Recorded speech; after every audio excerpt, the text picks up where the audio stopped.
जितना भी Bihar board matric का विद्यार्थी हैं 2023 में जो एग्ज़ाम देने वाले हैं, तो आप सभी को मैं बता दूं कि जो हम सब्जेक्टिव का तो तैयारी इस चैनल पे तो करवाते ही थे। आज से जो है ना हम ऑब्जेक्टिव की तैयारी हम जो है ना चैप्टर बाय चैप्टर हम करवाएंगे। तो आप सब इस वीडियो को शुरू से लेकर अंत तक जरूर देखें दोस्तों, क्योंकि बहुत ही इंपॉर्टेंट होने वाले हैं। आप सभी को पता है कि ऑब्जेक्टिव 50% पूछता है, ठीक है। अच्छा नंबर लाने के लिए ऑब्जेक्टिव बहुत ही मायने होता है दोस्तों। तो ऑब्जेक्टिव आप तैयारी करके नहीं जाइएगा तो मान लीजिए हम झटा मारेंगे तो ज़्यादातर तो गलत में लगने का चांस है ना, क्योंकि यहाँ पे 4 में 3 गलत दिया रहता है, एक ही सही सही दिया रहता है, ठीक है। तो ये मत भूलिए, ठीक है। तो ऑब्जेक्टिव को अच्छी तरह से तैयारी कीजिए, तभी आप अच्छा मार्क ले पाइएगा, ठीक है, ला पाइएगा। तो आप सब इस चैनल में बने रहिए। और अभी तक आप सब मेरे चैनल को सब्सक्राइब नहीं किए हैं, सब्सक्राइब तथा बेल घंटी को प्रेस करके रख लीजिए। जब भी मैं वीडियो बना करके अपलोड करूं तो आप सभी के पास जो है ना नोटिफिकेशन चले जाएं, ठीक है। तो आज मैं फर्स्ट चैप्टर भौतिकी का फर्स्ट चैप्टर प्रकाश के परावर्तन तथा अपवर्तन का सारे भी ऑब्जेक्टिव में पढ़ाने वाला हूं, ठीक है। आप सब जो है ना अपने कॉपी पे नोट कर सकते हैं या तो बार बार वीडियो देख सकते हैं। वीडियो अगर आप 1 2 बार 3 बार देखिएगा तो आपको ऑटोमेटिक याद हो जाएगा, ठीक है। इसमें हम समझा भी देंगे कैसे होता है कैसे नहीं होता है, ठीक है। तो बना रहिए। देखो फर्स्ट नंबर क्वेश्चन है, प्रकाश की किरण गमन करती है। प्रकाश की किरण गमन करती है, कहाँ से गमन करती है, कैसे गमन करती है? सीधी सीधी रेखा में गमन करती है। कैसे करती है? सीधी रेखा में करती है। तो फर्स्ट का ए नंबर सही है। प्रकाश के वेग के न्यूनतम होता है। प्रकाश के वेग के न्यूनतम होता है किस में? वेग जो है न्यूनतम होता है, निर्वात में या जल में, वायु में या कांच में? तो दोस्तों आप सभी को बता दूं कांच में होता है। क्या होता है?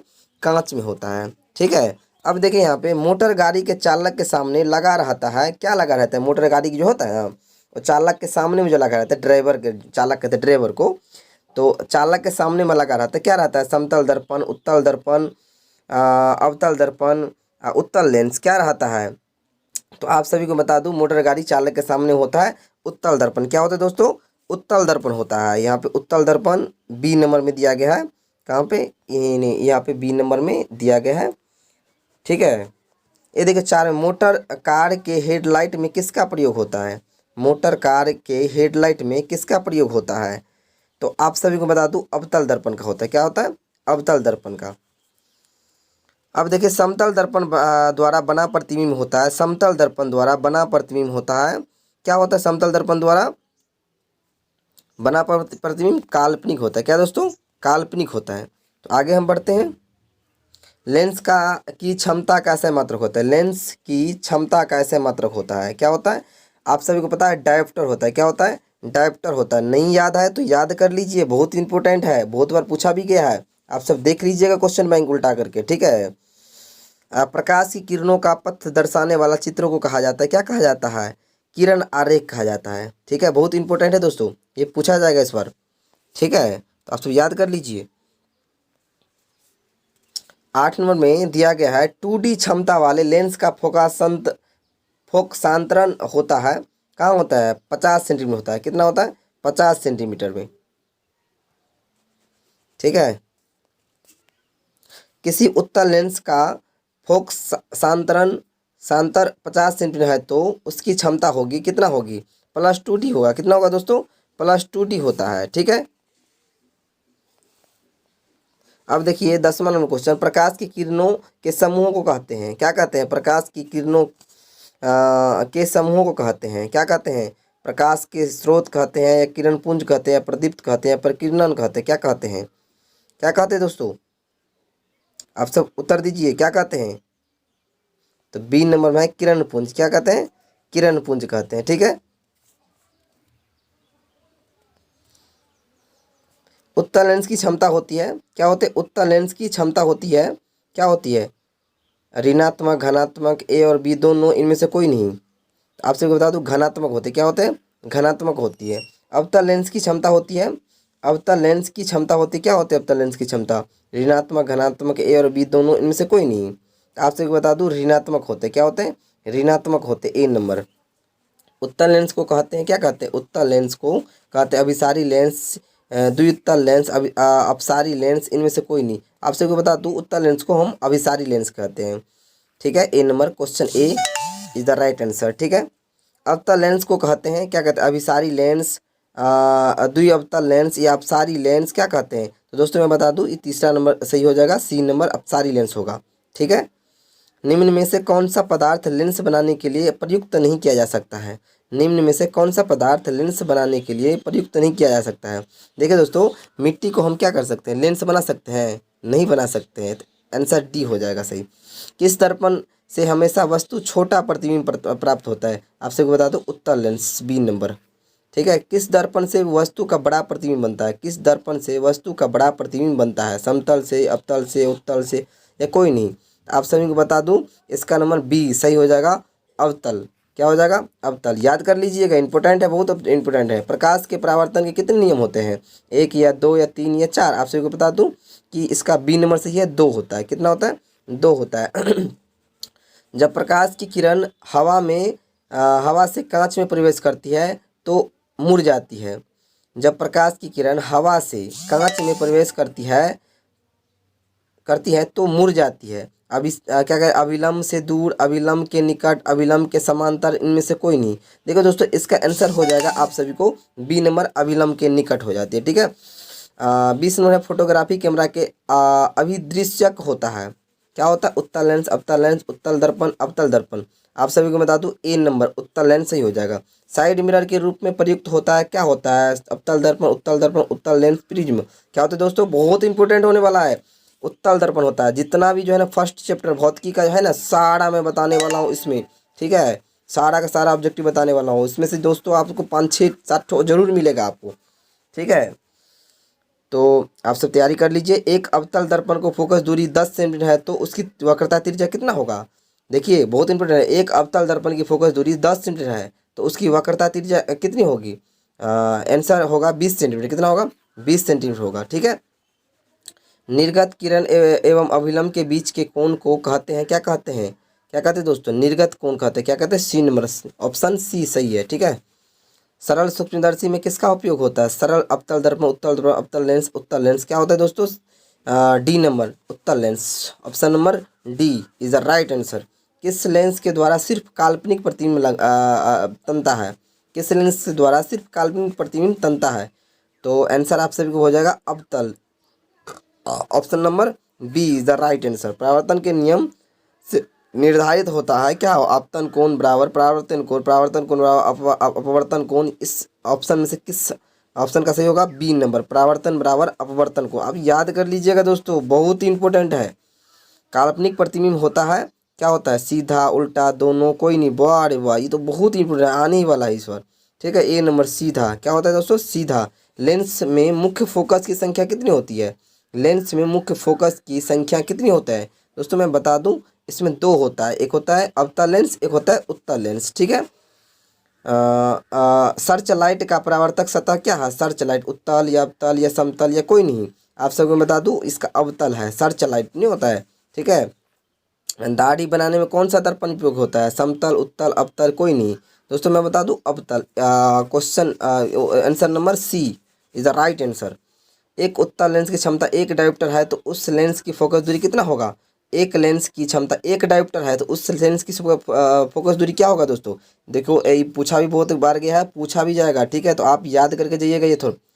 ठीक है, plus 100 centimetre. Option number C, option number C, plus 100 centimetre. याद कीजिएगा, प्लस 100 सेंटीमीटर। ठीक है, ऑप्शन मत याद कीजिएगा, ये ऑप्शन इसमें सी दिया गया है, कभी इसमें बी दिया है, ए दिया है। ठीक है, तो ऑप्शन मत याद कीजिएगा, आप उत्तर याद कीजिए, प्लस 100 सेंटीमीटर। ठीक है, घनात्मक 100 सेंटीमीटर।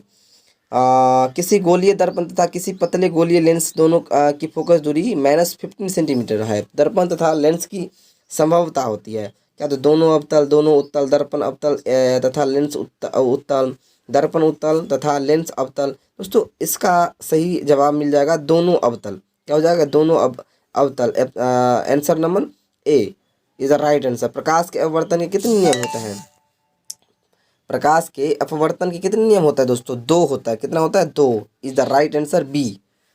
ठीक है, तो आप सब याद कर लीजिएगा।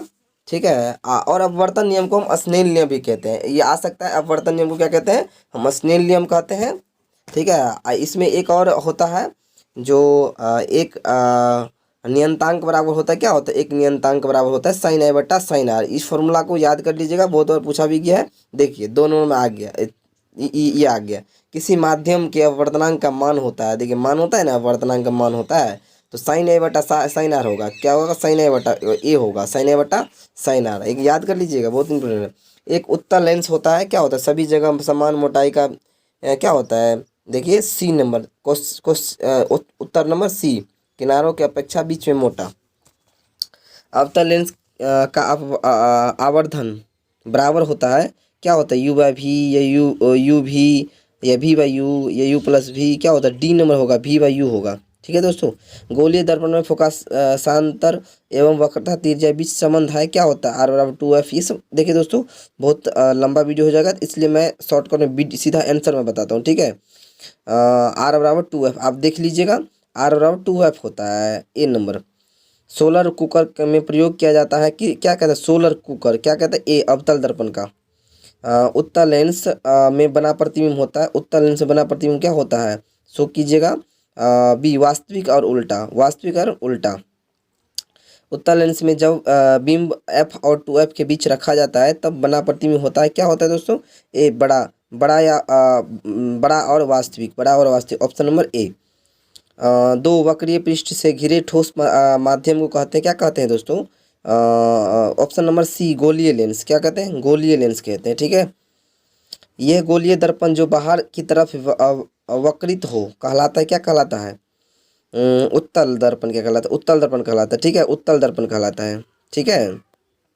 गोलीय दर्पण के परावर्तक पृष्ठ के केंद्र को दर्पण कहा जाता है, गोलीय दर्पण के परावर्तक पृष्ठ के केंद्र को दर्पण कहा जाता है। आंसर क्या हो जाएगा, बी ध्रुव हो जाएगा, क्या हो जाएगा, ध्रुव।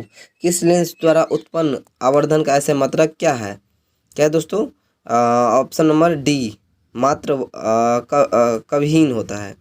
लेंस के केंद्रीय बिंदु को कहते हैं, क्या कहते हैं, लेंस को केंद्रीय बिंदु क्या कहते हैं, बी प्रकाशिक केंद्र, B, option number B is the right answer.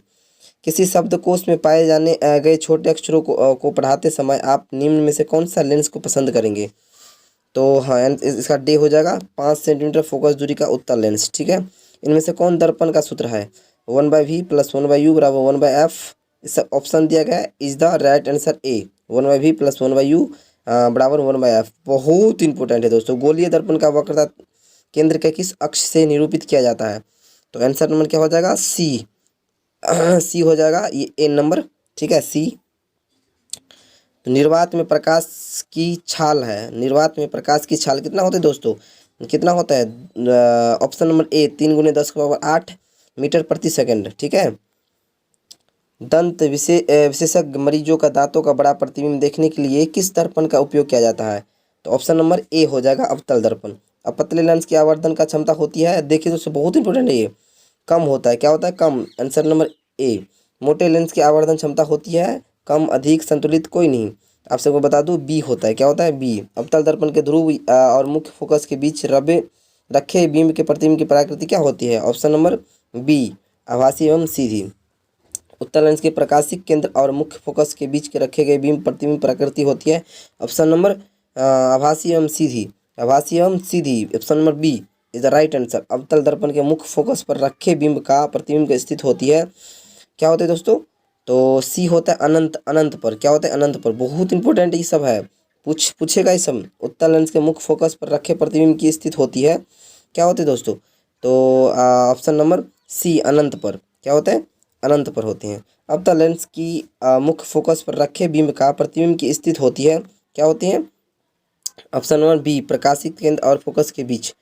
अवतल लेंस के सामने अनंत पर रखे बिंब का प्रतिबिंब की स्थित होती है, क्या होती है, ऑप्शन नंबर बी फोकस पर। अवतल दर्पण के सामने अनंत पर रखे बिंब का प्रतिबिंब का स्थित होती है, क्या होते हैं, ऑप्शन नंबर डी फोकस पर, क्या होता है, फोकस पर।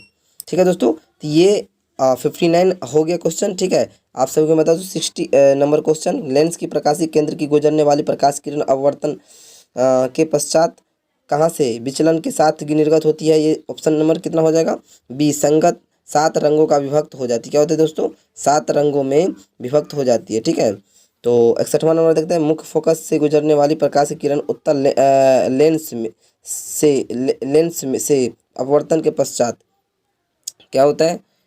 निर्गत किरण मुख्य अक्ष के समांतर हो जाती है। Option number B. Option number B 62 के मुख्य अक्ष के समांतर आने वाली कोई प्रकाश किरण अवतल लेंस अपवर्तन के पश्चात क्या होती है दोस्तों? ऑप्शन नंबर डी निर्गत किरण। निर्गत किरण मुख्य अक्ष के दूर जाती है। ठीक है, तो बहुत ही इंपॉर्टेंट था ये, समझ गए? भौतिकी का फर्स्ट चैप्टर का प्रकाश का परावर्तन तथा अपवर्तन का।